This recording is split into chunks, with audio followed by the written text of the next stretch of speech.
Well, Civil War. Civil War. Civil War.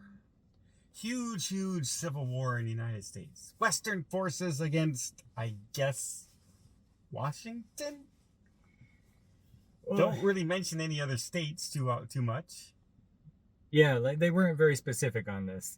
We know California and Texas are secessionist states, and they're moving against the United States of America, quartered in Washington. Yeah, because we all know Texas and California are like identical states. They think exactly the same way.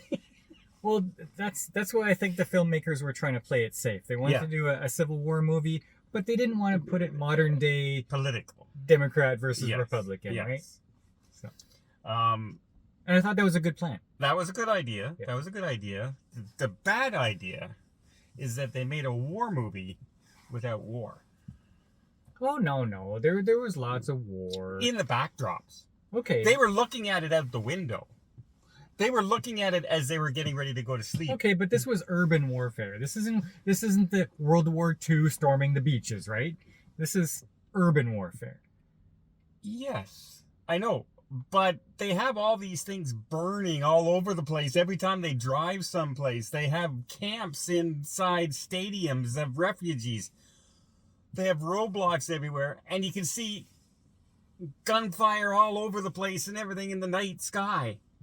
But we never see any of it in this movie. It's all about journalists on a crossroad adventure.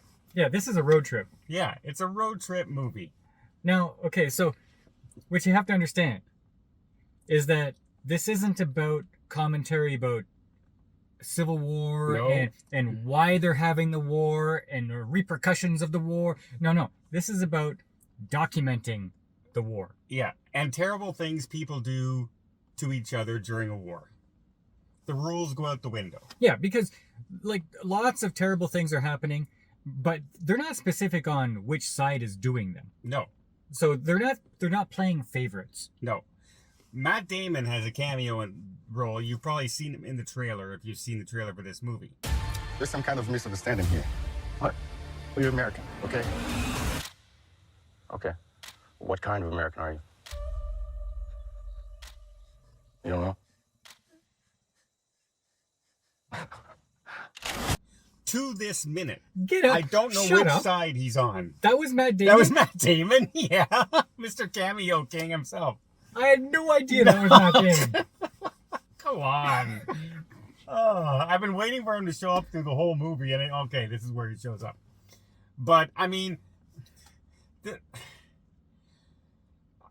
I know what they were going for in the scene, the horror of there's a mass grave and stuff like this, but the actual commentary that they were doing between them and the journalists, could the guys have not been more predictable about, they might as well have been wearing a red shirt. The two guys who just randomly showed up in a truck. Yeah. And 10 seconds later, there's this conflict. I wonder who's going to get shot. I mean... Well, everybody in this movie was a red shirt. Like nobody mattered. No, but they showed up specifically for the next scene. They switched cars, and in the very next scene, they get killed. They showed up exactly for that. I was rolling my eyes going, oh. Okay, so Kirsten Dunst is the star of this movie, and she's Lee. And her partner is Joel. And there's this budding young war correspondent journalist who is Jesse. Okay, so Lee does not want Jesse to go along this career path because she knows the horrors of war journalism. She's a veteran war journalist. You can see it on her face. Her face isn't typical Kirsten Dunst face. It's haggard. Yeah. She has seen it all, and she has nothing in her phases her anymore because she has seen it all. She's seen a guy burned to death in front of her, and she's taking pictures. Yeah. Okay. She doesn't want the kid to go through that. And yet, at the end, suddenly, Lee is all having panic attacks in the middle of things, and she can't continue and go on. And while the young kid is actually doing the journalism. Stuff. Yeah. Like the turnaround was too severe. It didn't make sense. No. Like, I understand, okay, well, the kid is now doing the hungry journalism that the Kirsten Dunst character did. She's getting hyped on the excitement of the adrenaline. Yeah, but I don't understand why Lee broke down. No, they should have had, like, she had just, one of her best friends just passed away the scene before, right? And she's wiping the blood from the car and stuff. Had they had it where he kind of like died in her arms or something while she was trying to save him, something traumatic like that. But no, she's in the front seat. She's not even in the back seat. And with him. And he just, oh, there he is. He's dead. Okay. Now, Joel, all through the beginning of the movie, he's pumped. He sees some war in the distance and he wants to go. I want to see this. I'm not fazed by this at all. This excites me. And you say, okay, well, he's kind of like a psychopath.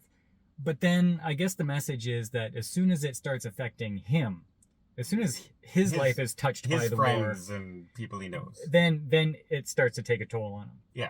So. But if you go into this movie thinking it's going to be this commentary on American politics and where we might be going in the future because of the turmoil that's going on and the war, or think it's going to be a war movie, it's not. No. It's a road trip of journalists going through a war zone. And mind you, like, they tried to do some cinematography and quiet music scenes and embers of flame going through the air that's nice and pretty. And you're waiting, you're saying, why are they doing this? Yeah. Like, I that's artistic, sure. But I'm here to see the story, and this is kind of like lengthening out. I'm waiting. It was supposed to be tranquility as the guy faded off into eternity as he was dying. But this happened a lot of times. Not oh, just I when know, the guy but was I'm just dying. saying, like, they did, and you know, some of the music they played for no reason. And like I said, they'd be driving along, and there's a random house burning for some reason. Everybody else is okay. You drive down there's like 50 houses, one house burning. Well, I think, but you know, I think they contrasted that the war with normal society really well. Like over here, it's complete chaos, and over here, it's like suburban America. Nothing is happening, and you can see that they're completely detached from the war, and I can see that happening. I don't think the entire place would be engulfed in flame. No, but everywhere they went, there was something burning throughout the entire trip. So, like, except for that one town. The one town where they made a comment on it. Yeah, but... And when shopping... will be dealt with swiftly. Let me know if you want to try anything on. I'm guys aware there's like a pretty huge civil war going on all across America. We just try to stay out. That's right. In a war movie, we get to see them shopping for dresses. It's not a war movie. Apparently not.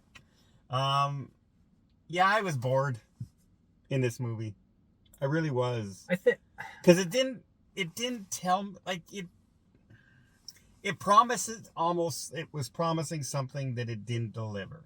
And then once you figure out that, okay, well, this is actually what they're doing instead of what we thought they were going to do, this is actually what they're doing, but I don't even think they accomplished that mission. No. And you could have swapped out United States for Somalia, for Russia, Ukraine, any place having a conflict, and it wouldn't have made hardly any difference in this story. Yeah, like it could have been some fictional place. Like, if you're going to do an American Civil War movie, what are the impacts of an American Civil War? Yeah. Other than just seeing the random atrocity. Brother against brother, like the Civil War was, right? And the Confederates against the Union. I mean, show us something like that.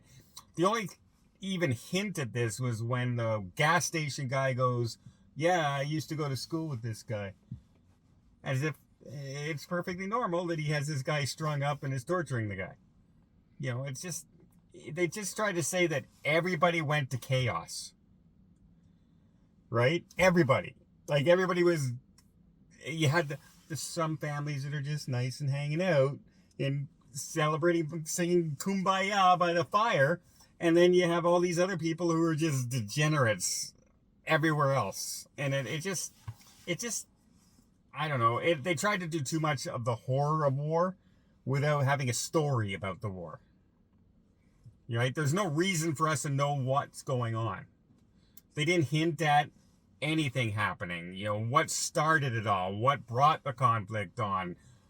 anything like that. It's more a warning that, okay, if we continue down this road of political division and we have a civil war, well, watch out, because it's not fun. This is what's going to happen. Yeah, and even that. I think the funniest line in this movie was, $300, that's going to buy you a sandwich, Yeah. not a tank of gas. No, it's 300 Canadian. Oh, okay. Yeah. That'd be the day. That would be the day. So, what are you going to give Civil War? It can't go higher than a 6, maybe even a 5.5. Yeah. Unfortunately, I was really bored because there was a lot of slow, long dialogue parts with nothing happening. Them sitting in a truck or standing beside a truck. I'm going to give him a 5.